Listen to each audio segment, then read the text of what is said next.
games. Most people love to play games, and I know I'm one of them. And depending on who you are, you could prefer playing PlayStation or solitaire. But the games I wanted to talk about in this video are more games between people in certain situations and interactions, and more specifically, games people play. So without further ado, let's get into it. Let's begin with 3 ego states. So before we get into the ego states, what exactly is an ego? An ego is a part of the mind that mediates between the conscious and unconscious and is responsible for reality testing and gives us a sense of personal identity. When we interact with people, we usually act from 3 different ego states, and the first ego state is a parent ego state. You see, children usually adopt the behaviors of their caretakers as they're growing up, and this is exactly where the parent ego state comes from. Take, for example, your mom gets angry at you when you're a kid for misbehaving. You might eventually unconsciously adopt that behavior when a child misbehaves. And it's not necessarily negative, it's just an unconscious imitation of your parents. The second ego state is the adult ego state, and this is the source of our rational thinking. And this ego state develops as we learn to reflect on our childhood experiences, which in turn helps us to make decisions based on what is happening in the here and now. This ego state processes information and tackles problems to do with assertive and logical thinking. Take, for example, when you ask someone to stop crunching popcorn when you're at a cinema, or when you take a look at a broken engine to see what needs to be fixed. And the third ego state is the child ego state, and this is a spontaneous way of being that we're all born with. And this ego state is the origin of our emotions, creativity, and intimacy. And sadly, as we get older, this child ego state usually gets buried underneath both the parent ego state and the adult ego state.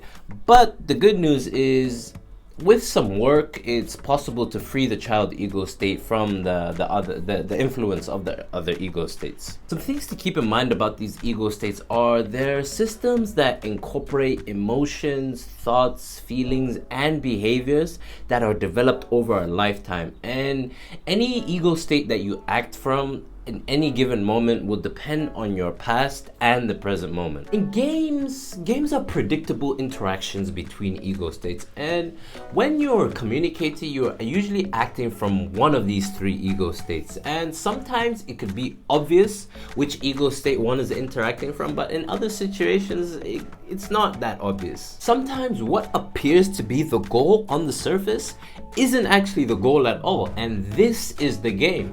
Take, for example, when a man is flirting with a woman. Say a man is talking to a woman and he's talking to her about his amazing record collection that he has back at home, and she replies that she actually loves records. And this might seem like 2 adults talking about a record collection, but it's actually 2 children enjoying the spontaneity of flirting. And of course, studying the record collection is actually just masking the true aim, which is sex. And in this case, the man and woman know what game they're playing, but this is not always the case. A lot of games are actually played unconsciously with neither player knowing what is being played or why. And games aren't something short like a football match or Call of Duty. Some games are actually designed to last a lifetime, and in some situations, games are very deadly. A game that you can play your entire life is called Now I Got You, you son of a bitch. So the main character of this game has a past of unrepressed anger that he's waiting to let out, right? And the thing with this is he or she looks for the tiniest bit of injustice so that he can let that anger out. Take, for example, he accidentally gets overcharged by a mechanic. He'd act enraged and furious, but secretly he's delighted. It's a chance for him to let his anger out by screaming at the mechanic for hours on end for the outrageous mistake. And the mechanic actually could be stuck in his own game, which is acting as a naughty child who never gets away with any of his wrongdoings. And this ends up becoming a cycle of victimhood and the reason for his unhappiness. Social gatherings also make you play games. And some games are more harmless while other games are a bit more subtle and devious.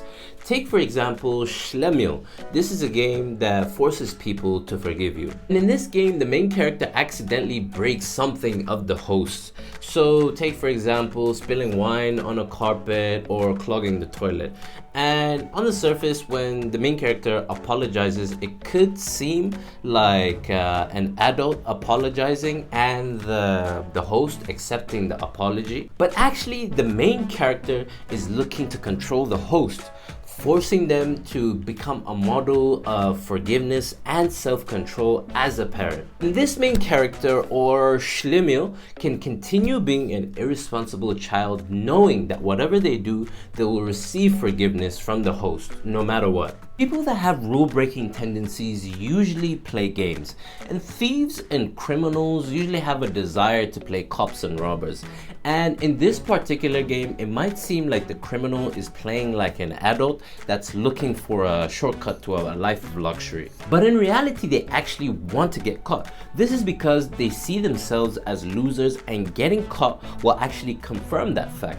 And this is why they accidentally leave clues at the crime scene or act arrogantly after a crime so that the authorities can catch up to them. A life without games can give us a chance for closer relationships, and games can actually make your life miserable, so why play them at the end of the day?